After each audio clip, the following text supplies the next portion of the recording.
The U.S. Navy is preparing new guidelines for pilots on how to report sightings of UFOs. The military reports there have been strange sightings of unauthorized or unidentified aircraft over its airspace in recent years, though no confirmed encounters with anybody from some other place. But the Navy is updating its process so that investigators can look into each individual report. Our national security correspondent Jennifer Griffin is live at the Pentagon. Hey, Jen. Hi, Shep. Well, the Pentagon closed its office that dealt with UFO sightings in 2012 when Congress, in essence, stopped funding it. That office was called the Advanced Aerospace Threat Identification Program. Now, after a series of unusual encounters by Navy jets, like this one in 2017, showing an F-18 Super Hornet encountering an unidentified object, the Navy has decided it needs to codify how its sailors and pilots record such unexplained events in case these flying objects are in fact some kind of advanced aircraft sent by the Russians or Chinese to spy on the U.S. military. In essence, the U.S. Navy and Pentagon are trying to destigmatize reporting what they call unexplained aerial phenomena. Today, the Navy issued a statement, quote, "The Navy is updating and formalizing the process by which reports of any such suspected incursions can be made to the cognizant authorities. A new message to the fleet that will detail the steps for reporting is in draft. In response to requests for information from congressional members and staff, Navy officials have provided a series of briefings by senior naval intelligence officials as well as aviators who reported hazards to aviation safety." For many years, it was considered a career ender to report these unexplained encounters, so many military personnel had downplayed them, Shep. Is there anything to the timing of this? Well, since 2014, there have been an increasing number of encounters. Most of them are suspected drones. After the 2017 F-18 incident and the release of this Navy video showing the pilot's reaction to the strange aerial encounter, the Pentagon established an office inside the Defense Intelligence Agency to study these recent phenomena at the urging of several U.S. senators who set aside $25 million for the new office. Among the incidents closely studied was an aerial incursion involving the USS Nimitz aircraft carrier strike group, which lasted several days and involved what pilots described as aircraft that flew in a manner that defied physics. Politico reporter Brian Bender broke the news of the Navy's new guidelines for reporting UFOs today. Shepard.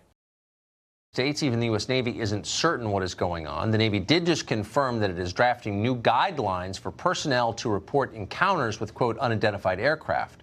The goal is to destigmatize the sightings of advanced, very high-speed aircraft that have been seen quite frequently approaching Navy ships and facilities without explanation. The Navy issued a statement that said, in part, this, quote, "There have been a number of reports of unauthorized and/or unidentified aircraft entering various military control ranges and designated airspace in recent years. For safety and security concerns, the Navy and the U.S. Air Force take these reports very seriously and investigate each and every report. As part of this effort, the Navy is updating and formalizing the process by which reports of any such suspected incursions can be made to the cognizant authorities," unquote. Chris Mellon is a former Pentagon intelligence official. He's closely involved in the History Channel's upcoming 6-part series, Unidentified, Inside America's UFO Investigation. He joins us tonight. Chris, thanks very much for coming on. So we've gone in a pretty short period of time from the U.S. military not really acknowledging that there is such a thing to them acknowledging that these sightings are so frequent they need a formal process for reporting them. What's changed? Yes, thank you, Tucker. It's an extraordinary turnaround, and it's really the result of an interaction between Congress and the Navy. And the fact that this has gotten on Congress's radar began some discussions which elevated an issue that before this time had been smothered and kept at low levels of the bureaucracy. So now you have more senior policymaking officials hearing in some cases firsthand from the aviators involved and other personnel. They're learning the reality of the issue, and they're asking some direct and sometimes tough questions. And so this has elevated this entire issue within the department, and kudos to both for engaging and really listening to our men and women in uniform who've been squelched in the past, who've really been treated with disdain sometimes for for reporting what's happening. Well, I mean, and pilots, of course, are trained to discern between aircraft and weather balloons. So, like, if there's one group you should listen to, it's pilots. How often are these sightings reported? Do we know? We don't know. We believe that probably 8 or 9 times out of 10, they are not reported when there's an encounter. We know from numerous debriefings and interviews that individuals in squadrons, when they bring a story forward, they're the only individual in their squadron usually who's willing to do so or have that discussion. We see the same thing among commercial airline pilots. It's not career enhancing, to say the least. We know these individuals are often ridiculed, and were in the past, which is partly why this is such an important development. They're saying it's a legitimate issue now. You can talk about it. So, but what do they think? I mean, I was just reading this morning, some of these sightings, again, by military pilots who know the difference, estimate that these are objects moving at 15,000 miles per hour, for example. I mean, that's so much faster than any object, human-made object, has ever traveled that we're aware of. So what do they think that is? What's the going theory on this? Yeah, this is tough terrain. There are 3 hypotheses that people have put forward, and none of them are very comfortable. One is that one of our adversaries has leapfrogged us technologically, China or Russia. Putin has been making some extraordinary claims about Russian technology. Another theory is that these are some test aircraft of the U.S. I think we can discard that now with the Navy itself acknowledging these are not American.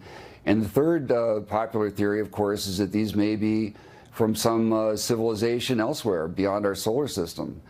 And none of these theories are very comfortable to contemplate, but we have to look at facts and derive theories from facts, not start with theories and disrule or rule out facts. I mean, I hope this will get us a lot closer to doing this. Just very quickly, are the results of these surveys going to be made public at any point?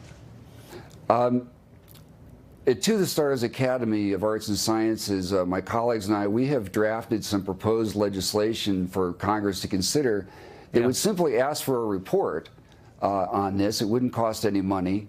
Right now, let's demand one, shall we?